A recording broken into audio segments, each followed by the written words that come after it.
Welcome aboard, my name is Sharia, and you're listening to a brand new episode of the Aviation Files, best podcast for all aviation enthusiasts. Today we will discuss a major update with Boeing 737 MAX trials, Air India flights no longer stopping for fuel in Europe, causing really long flights, Qatar Airways' huge order for more aircraft, and finally, the U.S. Transportation Secretary switching his wife's flight to avoid Newark despite claiming the airport is safe. Without further ado, let's begin. Boeing faces intense legal scrutiny following two fatal crashes involving its 737 MAX aircraft, Ethiopian Airlines Flight 302 in March 2019 and Lion Air Flight 610 in October 2018. These disasters, caused by manufacturing faults, resulted in the deaths of 346 people total. The company has since been accused of deceiving the Federal Aviation Administration during the original certification of the MAX jets, leading to felony criminal charges. The core allegation centers on Boeing's failure to disclose critical information about an automated system implicated in the crashes, which led to inadequate pilot training and preparedness worldwide. Recent developments suggest that Boeing may avoid a felony conviction through a potential non-prosecution agreement with the U.S. Department of Justice. In a government status report filed on May 17, 2025, prosecutors revealed ongoing discussions about a possible pre-trial resolution. The families of crash victims and their legal representatives have been invited to express their views on whether the government should proceed with the pretrial agreement or take the case to trial. No formal agreement has been finalized, and the DOJ has stated that it will not make a final decision until consultations with the families are complete. Under the tentative framework, Boeing would contribute an additional $444.5 million to a fund specifically for the victims' families, supplementing an existing $500 million. This move is seen as a part of a broader settlement strategy that could spare Boeing from prosecution. Previously, the company agreed to pay $2.5 billion, which included $1.7 billion in compensation to airlines affected by the 20-month grounding of the 737 MAX, $500 million to victims' families, and a $253 million fine. These penalties were accompanied by mandated changes to Boeing's safety policies and corporate culture, which had shifted from prioritizing safety to focusing on profit. Boeing had already admitted to defrauding the FAA by concealing safety issues with the 737 MAX, attributing the deception to two technical pilots. However, only one pilot was prosecuted, and a jury acquitted him. The company's efforts to settle civil claims have also resulted in last-minute agreements, such as the one reached before a scheduled civil trial over the 2019 Ethiopian Airlines crash. The automated system at the heart of the controversy was designed to lower the aircraft's nose under certain conditions due to the placement of new, larger engines on the MAX. Prosecutors allege that Boeing's technical pilots withheld vital information from the FAA, leading to the system's exclusion from official safety reports. Consequently, airline pilots were not adequately trained on the system, leaving them unprepared during emergencies. Despite strong sentiments from victims' families and the judiciary, including a judge's characterization of the case as, and I quote, the deadliest corporate crime in U.S. history, end quote, Boeing may ultimately avoid a felony conviction if the proposed compensation settlement terms are deemed sufficient. The outcome now depends on whether the victims' families accept the additional compensation as adequate redress for the unprecedented loss and corporate misconduct. Now, non-stop flights between India and New York City have resumed from Air India, marking a significant milestone for Air India. And travelers, after a period of operational challenges caused by geopolitical tensions, are now able to fly directly between this route again.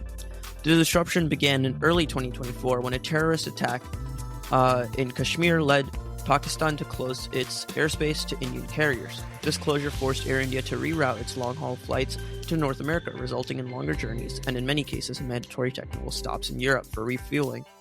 The restoration of non-stop service to New York's JFK and Newark airports is a notable development, even as flight durations have increased to more than 15 to 16 hours due to the circuitous routing required to avoid Pakistani airspace.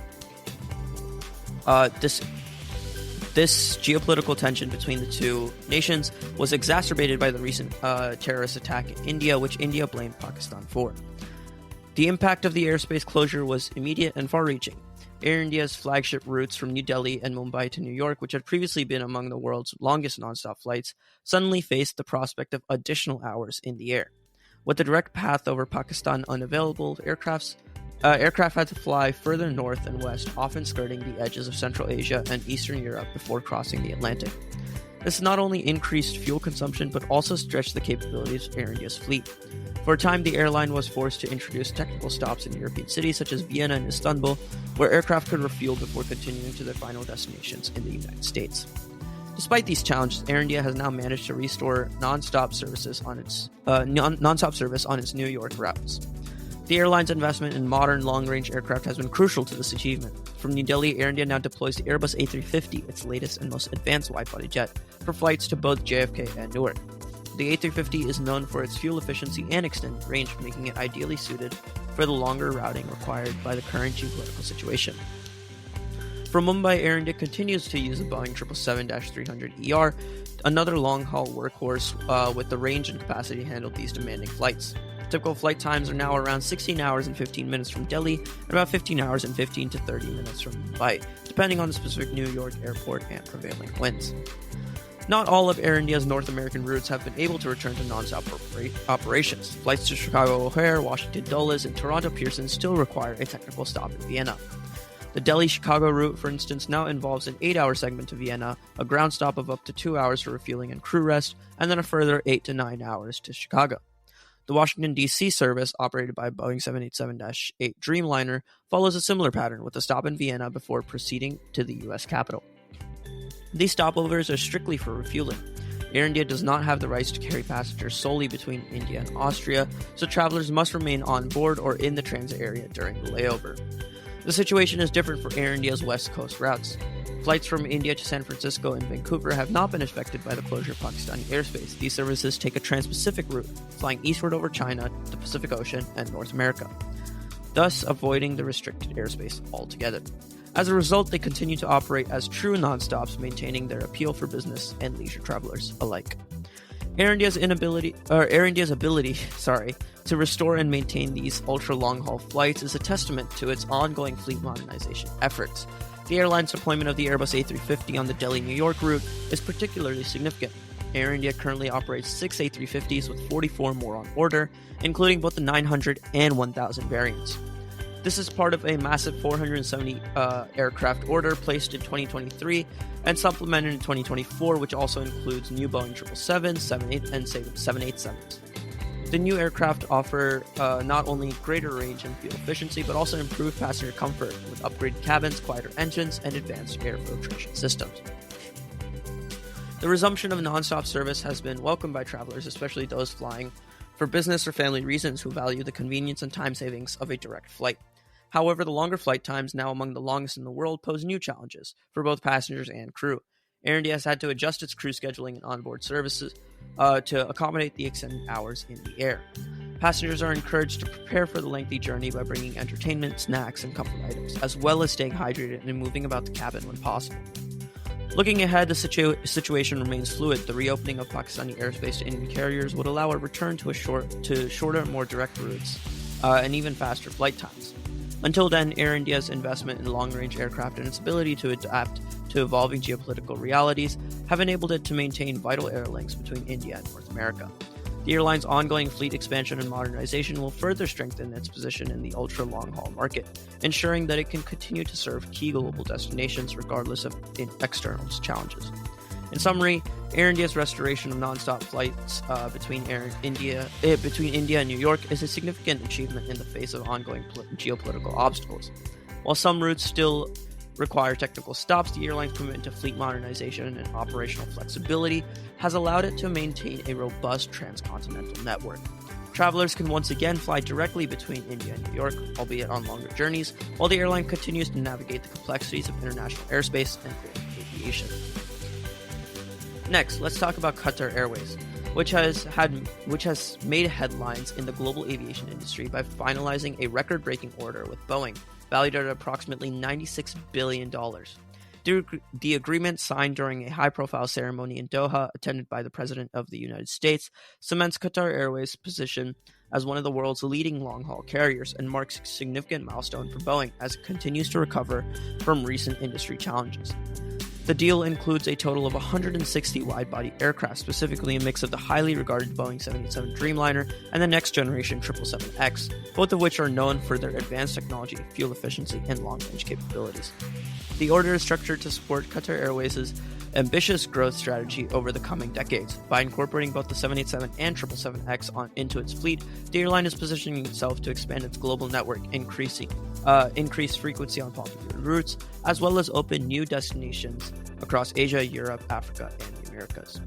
The Boeing 787 Dreamliner, with its composite structure and advanced aerodynamics, offers significant reductions in fuel burn and emissions compared to older models, making it ideal for both medium and long-haul operations.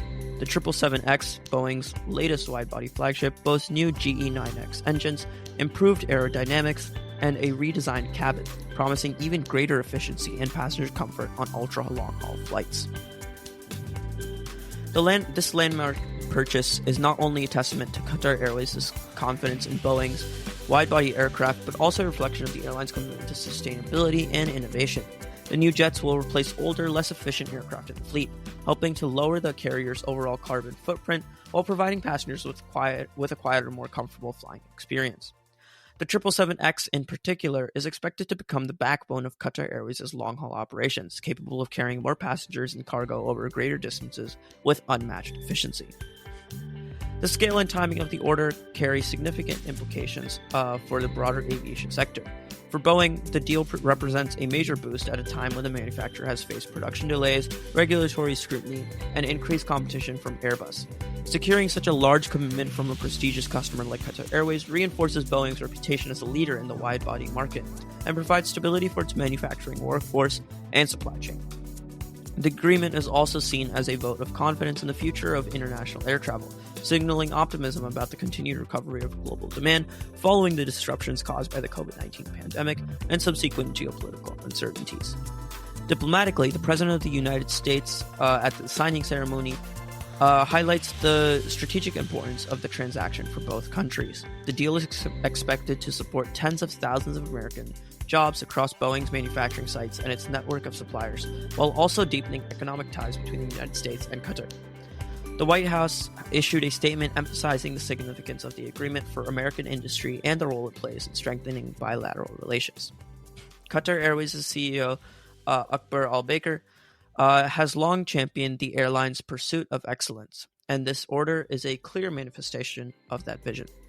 The airline is renowned for its premium onboard services, innovative cabin design, and extensive global reach. With the addition of the 787 and 777X aircraft, Qatar Airways will be able to further enhance its product offering, introducing new levels of comfort, connectivity, and efficiency for passengers. The airline is also expected to leverage the increased cargo capacity of these jets, capitalizing on the growing demand for air freight services worldwide. The delivery schedule for the new aircraft will span several years, with the first jets expected to join the fleet in the near future, and the remainder arriving in phases. This phased approach will allow Qatar Airways to manage its growth sustainably, integrating new aircraft while maintaining high standards of operational reliability and customer service. As the airline continues to expand its route network, passengers can look forward to more non-stop options, improved schedules, and enhanced travel experiences aboard some of the most advanced aircraft in the skies. In summary, Qatar Airways' $96 billion order for 160 Boeing wide-body aircraft marks a pivotal moment for both the airline and the manufacturer. The deal underscores Qatar Airways' commitment to growth, innovation, and sustainability, while providing a significant boost to Boeing and the U.S. aerospace industry. As the new 787 and 777X aircraft enter service, they will play a central role in shaping the future of global air travel, reinforcing Qatar Airways' status as a world-class carrier and setting new benchmarks for efficiency, comfort, and connectivity. Now, many of you have probably heard of the troubles going on regarding ATC and Newark Liberty International Airport, a major hub serving the New York metropolitan area and United Airlines' primary transatlantic gateway. Newark has been mired in operational chaos for weeks. The airport is grappling with severe air traffic control issues concerning staffing shortages and a string of technology and communication failures. These issues have resulted in frequent delays, widespread flight cancellations, and mounting concern among both aviation professionals and traveling public. The situation has become so dire that an air traffic controller recently advised travelers to avoid Newark at all costs, citing safety concerns amid the ongoing disruptions. Prominent among those responding to the crisis is Transportation Secretary Sean Duffy. Despite repeated public assurances that Newark remains safe, insisting on national television that he and his family regularly fly from the airport, Duffy admitted in a radio interview that he had switched his wife's flight from Newark to LaGuardia. His explanation later shifted. While initially denying the switch was due to safety, Duffy conceded it was partially true, but ultimately attributed the change to the need for reliability and his wife's scheduling requirements. He explained that with all the delays at Newark, he needed to ensure his wife's flight would operate as planned so she could attend an event in New York City. The backdrop to this controversy is a series of alarming failures at Newark's ATC facility, Philadelphia Tracon Area C, which manages the airport's airspace. In recent weeks, there have been multiple instances where radar screens went dark and radio communications were lost, sometimes for up to 90 seconds. These outages left pilots and controllers unable to communicate, forcing some controllers to take trauma leave and leading to temporary ground stops that disrupted hundreds of flights. The most recent incident involved a 2-second radio blackout, marking the fourth such event since late April. These failures are compounded by antiquated infrastructure and with the FAA now working to replace outdated copper wiring with fiber optics and upgraded radar systems. Staffing shortages have reached a critical point. Newark, one of the nation's busiest airports, is supposed to have around 15 air traffic controllers on duty at any given time, but reports indicate that sometimes only 1 or 2 qualified controllers are present. In one particularly troubling episode, a single controller and a trainee managed all evening air traffic for 3 hours. This chronic understaffing not only strains the system but raises serious questions about the sustainability and safety of operations at the airport. The FAA and the Department of Transportation have announced a series of measures to address these problems. The FAA is temporarily reducing the number of flights allowed to arrive and depart from Newark, especially while its busiest runway remains closed for maintenance. Upgrades to telecommunications and radar systems are underway, and the agency is installing backup systems to prevent future outages. Secretary Duffy has pledged to accelerate the hiring and training of new air traffic controllers, aiming to cut months off the traditional process. However, becoming a fully certified controller remains a lengthy process, often taking up to 4 years from initial training to full qualification. Despite these efforts, the ongoing disruptions in Newark have rattled public confidence. The juxtaposition of official assurances with private actions, such as the Transportation Secretary diverting his wife's travel, has fueled skepticism and debate. Lawmakers have pressed Duffy for clarity, with some suggesting that his actions contradict his public statements about safety. Duffy maintains that the decision was based on reliability rather than safety, but the optics of the situation have not gone unnoticed, especially as delays and cancellations continue to mount. As the summer travel season approaches, Newark's challenges serve as a stark illustration of the broader vulnerabilities in the U.S. air traffic control system. The airport's woes are exacerbated by outdated infrastructure, insufficient staffing, and the pressures of high passenger volumes. While the federal agencies are working to implement both short and long-term solutions, the timeline for full resolution remains uncertain. In the meantime, travelers, airlines, and officials alike are left navigating a landscape marked by unpredictability and heightened scrutiny. That's all for today. Thank you so much for tuning in, and do make sure to support the Aviation Files however you can. Until next time.